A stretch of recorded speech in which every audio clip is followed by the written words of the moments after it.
Salam, selamat pagi Bapak Ibu. Terima kasih Pastor. Kayaknya saya satu yang akan dapatnya aja. Terima kasih, tapi bukan karena makan mie Aceh kita harus baca firman Tuhan ya, baca firman Tuhan ya. Itu hanya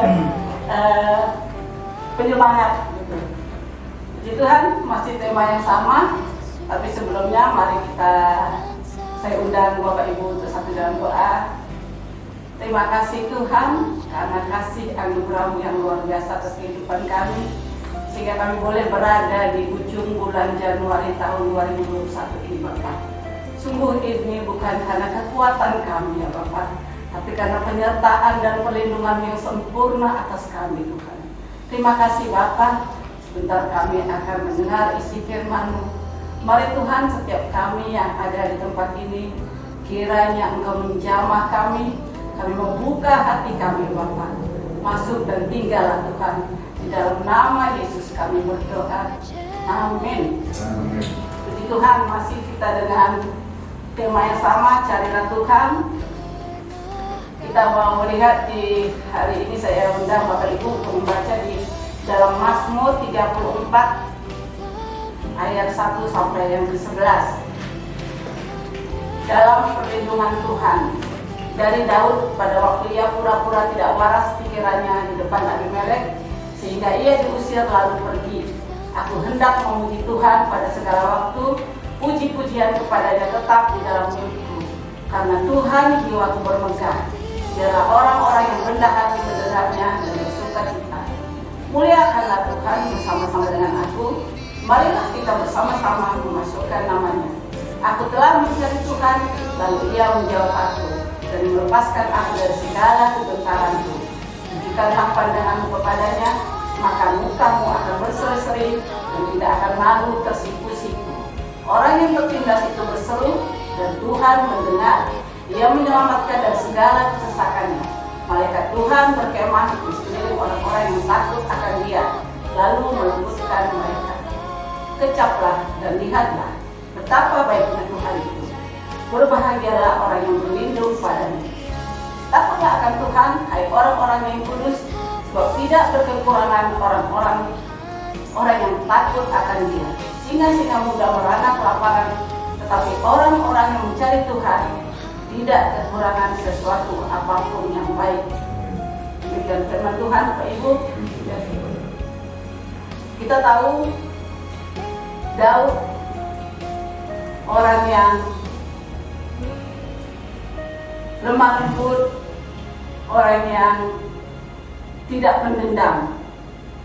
Dia tidak ada salah, tapi karena puji-pujian yang diberikan oleh rakyat Israel, dia menjadi buronan kelas kakap Raja Saul ya. Hanya karena dibilang berlaksa-laksa dia bisa membunuh. Kata-kata itu yang memicu Saul sampai akhir hayatnya mengejar, memburu Daud.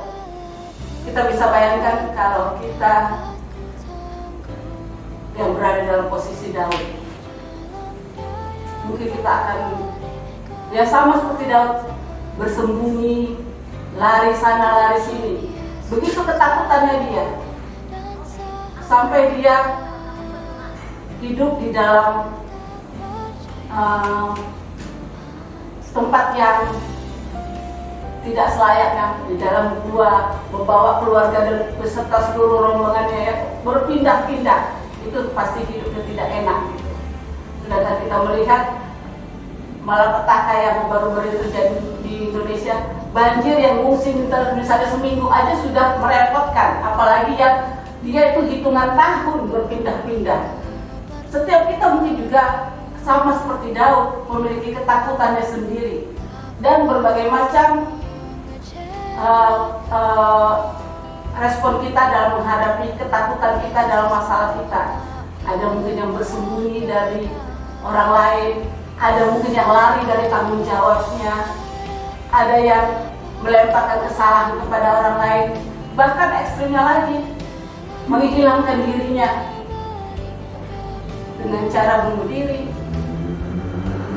Terus akhir-akhir ini kita bacakan hanya sakit aja. Saya sering nonton TV, karena sakit dan tidak sembuh, dia bunuh diri.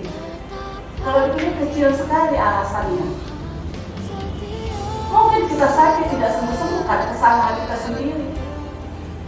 Pantangannya tetap kita langgar atau kita mungkin juga Tuhan punya.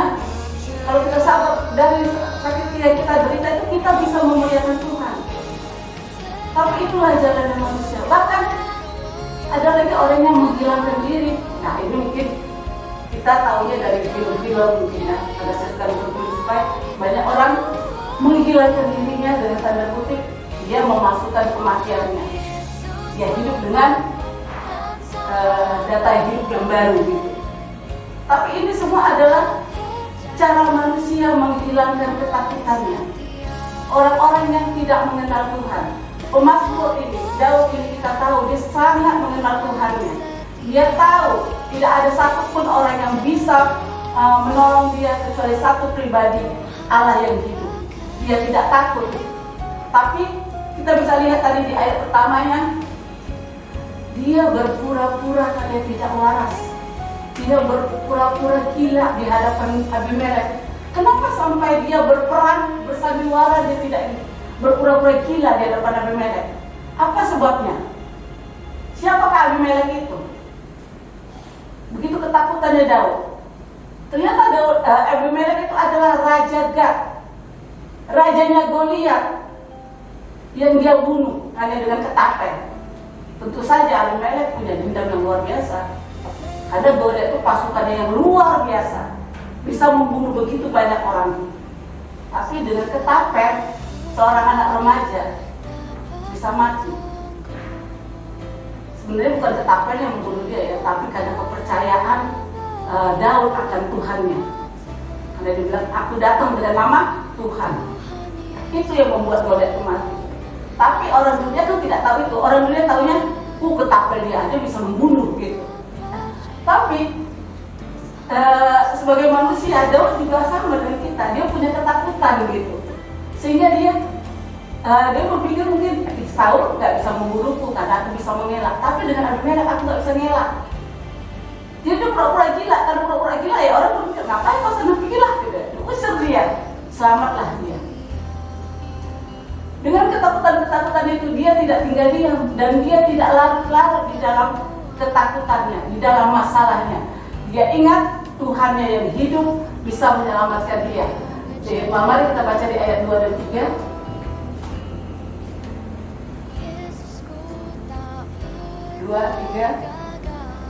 Aku hendak memuji Tuhan pada segala waktu, puji-pujiannya tetap di dalam mulutku. Karena Tuhan jiwaku bermegah, biarlah orang-orang yang rendah hati mendengarnya dan bersuka cita. Ya, dia tidak larut di dalam ketakutan saudaraku. Dia mencari Tuhan, dia datang kepada Tuhan, dia memuji-muji Tuhan. Daud ini orang yang senang memuji Tuhan. Coba sebentar Mas Josi, kita buka di Mazmur 119. Ini pasal yang paling banyak ya, dan paling mungkin kita paling malas membacanya karena sangat panjang. Ayatnya Mazmur 119 ayatnya yang ke-164. Ya, kita baca bersama. 2, 3. 7 kali dalam sehari aku memuji-muji Engkau karena hukum-hukum-Mu yang adil. Tuhan luar biasa ya. Daud ini bisa memuji Tuhan 7 kali sehari. Itu saja bukan hanya, saya percaya bukan dia memuji Tuhan itu bukan asal dia puji, tapi dengan segenap hatinya. Masih kalah Daniel yang 3 kali sehari katanya. Apalagi kita ya. Tidak tahu berapa kali. Hanya kita yang tahu berapa kali kita memuji Tuhan. Sehari atau seminggu kita yang tahu. Tapi firman Tuhan mengatakan, bahwa Mazmur mengatakan 7 kali dalam sehari dia memuji Tuhan. Bayangkan di dalam pelarian yang mungkin dari pagi sampai malam atau sore berjalan membawa rombongan memimpin, tapi dia sempat di sela-sela waktunya yang sempit dia sempat menyendiri. Saya yakin dia menyendiri berdoa memuji Tuhan 7 kali. Bukan hal yang gampang dan mudah. Kita aja mungkin sekali sehari itu dengan sangat memaksakan diri. Ini yang patut ditiru. Kenapa Tuhan akhirnya berkenan kepada Daud ya? Karena ini dia memuji Tuhan. Bukankah kita manusia diciptakan Tuhan untuk kemuliaan? Bisa kita lihat nanti di Yesaya 43. Ya, dia itu dikatakan itu Yesaya 43 ayat 7 dikatakan, semua orang yang disebutkan dengan namaku yang diciptakan untuk kemuliaanku. Nah, kita diciptakan untuk kemuliaan Tuhan. Adanya kita harus sebenarnya memuji Tuhan, mencari Tuhan dalam setiap kehidupan kita. Dalam setiap helaan nafas kita memerlukan Tuhan. Tapi kita jarang menyadari itu. Kita berpikir ketika kita bangun, ya memang sudah kita waktunya bangun. Memang sudah harus bangun gitu. Kita tidak pernah merasa bahwa itu anugerah Tuhan. Dan seperti firman, seperti pujian kita tadi, kita ada itu untuk menggenapi firman Tuhan katanya. Kita diciptakan untuk memuji Tuhan. Tuhan bertahta di atas puji-pujian kita, berbeda dengan Tuhan yang lain. Tuhan kita bertahta di atas pujian kita. Itu sebabnya hanya Kristen saja yang datang kepada Tuhan yang memuji terlebih dahulu. Bapak Ibu boleh silakan lihat. Tidak ada yang lain, karena Allah kita bertahta di atas pujian. Kita harus memuji Tuhan. Cari Tuhan, puji Tuhan. Dengan memuji Tuhan segenap hati, itu namanya kita mencari Tuhan. Dan bagaimana? Apa yang terjadi ketika dia memuji Tuhan? Di ayat ke-4 sampai ke-6 dia dikatakan, dia memuji Tuhan itu bukan karena satu kewajiban. Dia memuji Tuhan itu dengan sukacita. Bahkan di sela-sela kegentarannya, Daud tidak tahu dia waktu mengembara itu dia tidak sendiri, dia beserta dengan pasukan dan rombongan keluarga besarnya ya kita bilang. Dia tidak sendiri. Walaupun Saul sebenarnya hanya mengincar dia, tapi banyak orang yang ikut dia. Dan Daud di dalam ketakutannya itu, di dalam masalah itu, dia bisa memotivasi rombongannya. Di ayat 4 dikatakan, muliakanlah Tuhan bersama-sama dengan aku. Marilah kita bersama-sama memasyurkan namanya. Dia mengajak. Dia malah menjadi mentor, menjadi motivator. Seharusnya kalau kita berbeda ya, kalau kita sudah lemah, tolong aku, doakanlah aku, dan kita sudah bersungguh-sungguh, kita sudah bersedih. Kenapa ini menimpa aku? Kenapa ini terjadi? Tuhan, apa salahku? Itu bertanya banyak sekali pertanyaan sama Tuhan. Tapi Daud tidak seperti itu. Dia tidak fokus kepada ketakutannya, dia tidak fokus pada masalahnya. Bahkan dia bisa mengajak rakyatnya, kita bilang, ayo kita puji Tuhan, kita bersama-sama memasukkan namanya. Dan inilah yang menyukakan hati Tuhan. Maka ketika di ayat 6 yang di ayat 7 dikatakan, orang yang tertindas ini berseru dan Tuhan mendengar. Kenapa Tuhan mau mendengar dia? Karena tadi itu, selain dia tekun, bersungguh hati, memuji Tuhan, dia bisa memberikan dampak yang baik, dampak yang positif kepada setiap orang untuk memuji Tuhan, memasukkan Tuhan. Tuhan senang, Tuhan berkenan kepadanya. Tuhan katakan, carilah Tuhan selama dia berkenan ditemui. Kapan waktunya Tuhan berkenan? Saat ini perkenanan Tuhan. Orang banyak bilang, wah, mana mungkin Tuhan berkenan saat ini? Aku kan berdosa. Kita setiap manusia, seumur hidup sampai kita mati, kita akan berdosa. Dan kapan waktu Tuhan itu tidak berkenan lagi? Ketika kau menghapus meninggalkan dunia ini, ketika kita mati, itu tidak berkenan lagi kepada Tuhan. Kita bisa lihat percakapan antara Lazarus, orang kaya, dan Abraham. Tidak ada lagi perkenanan Tuhan, karena ada jarak yang jauh. Tuhan sudah tidak berkenan. Saat ini saat perkenanan Tuhan untuk kita cari. Mari saudara sahabatku semua, kita mencari Tuhan dengan segenap hati kita, seperti kata Mazmur katakan. Dan yang lebih hebatnya lagi, saya sangat suka di ayat yang 11, singa-singa muda merana kelaparan, tetapi orang-orang yang mencari Tuhan tidak kekurangan suatu apapun yang baik. Bayangkan, seekor singa itu diidentikan, disamakan dengan kekuatan yang besar, kehebatan. Dia raja hutan, tapi singa yang muda kecil bisa kelaparan. Berarti kenapa? Mungkin hutan sudah tandus, tidak ada lagi mangsanya untuk bisa diburu. Bisa saja orang-orang yang kita bilang, mungkin di sini kalau dibaca manusia merasa kekuatannya hebat, tapi sebenarnya kosong. Tapi orang-orang yang lemah di hadapan dunia itu ada kekuatan bagi Tuhan. Itu dikatakan ya. Tetapi orang-orang yang mencari Tuhan tidak kekurangan sesuatu apapun yang baik. Ini kalimat sangat luar biasa indahnya. Tuhan punya janji kepada kita. Dan Tuhan kalau sudah berjanji, bukan seperti kita, saudara. Banyak sekali alasan kita, aduh maaf ya, nggak sempat, gitu-gitu. Tuhan tidak. Dia pasti menggenapi janjinya. Tidak ada kekurangan sesuatu pun yang baik. Seperti dikatakan di dalam Matius 6 ayat 33. Carilah dahulu kerajaan Allah, itu katanya. Baru semuanya akan diberikan kepada kita, ditambahkan kepada kita. Tapi ingat juga saudaraku, ketika kita meminta kepada Tuhan, ketika Tuhan memberikan berkat kepada kita, kita jangan menjadi orang yang tamak. Berkekurangan terus ini. Dan memang itu sudah sifat manusia ya, yang berdosa ini. Kita tidak pernah puas. Ketika kita masih ngontrak, Tuhan aku pengen punya rumah, dikasih rumah. Tuhan aku pengen punya kereta, dikasih kereta. Tuhan aku punya mobil, tak pernah puas.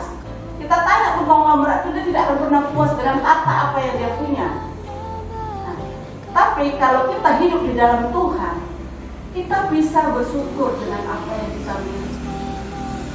Kita belajar mencari Tuhan bukan saat kita susah aja, bukan saat kita sakit, tapi kita belajar mencari Tuhan saat berkelimpahan pun kita, saat berbahagia, saat kita senang. Ingatlah Tuhan dan tetaplah cari Tuhan, karena itulah yang berkenan buat Tuhan kita, ya saudaraku. Dan kita belajar mencari Tuhan, tetap tenang di hadiratnya, meskipun masalah menghadang kita, meskipun mungkin penyakit kita belum disembuhkan, keluarga kita mungkin masih berantakan, seolah-olah rasanya masalah itu tidak pernah habis dalam hidup kita.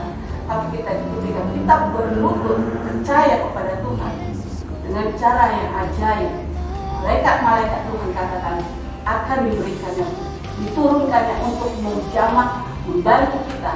Dan dengan luar biasa dan cara yang ajaib, segala permasalahan kita bisa selesai. Dan mungkin pada saat itu belum selesai, tapi ada kedamaian dalam diri kita.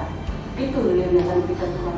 Semua yang terbaik, anak Tuhan tidak pernah mendapat yang receh. Orang sekarang bilang kan, tidak pernah mendapat yang receh. Dan jangan mau mendapat yang receh, karena Tuhan kita Allah yang hebat, Allah yang perkasa. Amin saudaraku. Ya, Tuhan itu ketika kita mencari Tuhan, belajar, tunduk, dan menunggu waktu perkenanan Tuhan. Carilah Tuhan. Kita mencari Tuhan, jangan kita hanya ingin kemauan kita yang kita mencari Tuhan. Aku nggak mau ke gereja ini, aku mau ke gereja sana. Di sana firman-Nya enak. Jangan mencari Tuhan hanya ingin firman yang sesuai dengan selera kita. Itu namanya bukan mencari Tuhan. Itu mencari kesenangan pribadi kita. Mencari Tuhan saat sakit, saat senang, saat susah, tetap setia kepada Tuhan. Dan kita kalau mencari Tuhan, jangan pakai supaya. Tapi kalau kita mencari Tuhan, pakailah karena. Apa maksudnya? Kalau kita mencari Tuhan supaya kita diberkati, supaya kita disembuhkan, itu tidak baik saudaraku. Tapi mari kita mencari Tuhan karena Dia baik, karena Dia hebat, karena Dia berkuasa, karena Dia melindungi. Karena jadi Tuhannya yang utama, fokus kita kepada Allahnya, kepada Dia, penyembahan kita. Itu yang berkenan kepada Tuhan. Kita belajar, kita ubah cara pikir kita selama ini. Mari Bapak Ibu Saudara sekalian, saya ajak kita untuk belajar kembali, mengulang, meresolusi apa yang sudah kita lakukan selama ini. Cara pandang kita mungkin kalau sedikit melenceng dari firman Tuhan, kita kembalikan, luruskan kembali kepada Tuhan, supaya perkenanan Tuhan itu ada. Carilah Tuhan seumur hidup kita. Mari saudara saya ulang berdoa. Terima kasih Bapa untuk firman-Mu. Biarlah kami Tuhan belajar mencari Engkau di dalam setiap helaan nafas kami, dalam setiap aspek kehidupan kami. Kami tetap bersyukur ya Tuhan. Bapa, kami mau belajar mencari Engkau karena Engkau baik, karena Engkau penolong kami, karena Engkau Allah yang patut disembah dan dimuliakan. Untuk itulah Engkau menciptakan kami anak-anak-Mu. Terpujilah Engkau Tuhan, dalam nama Yesus. Amin.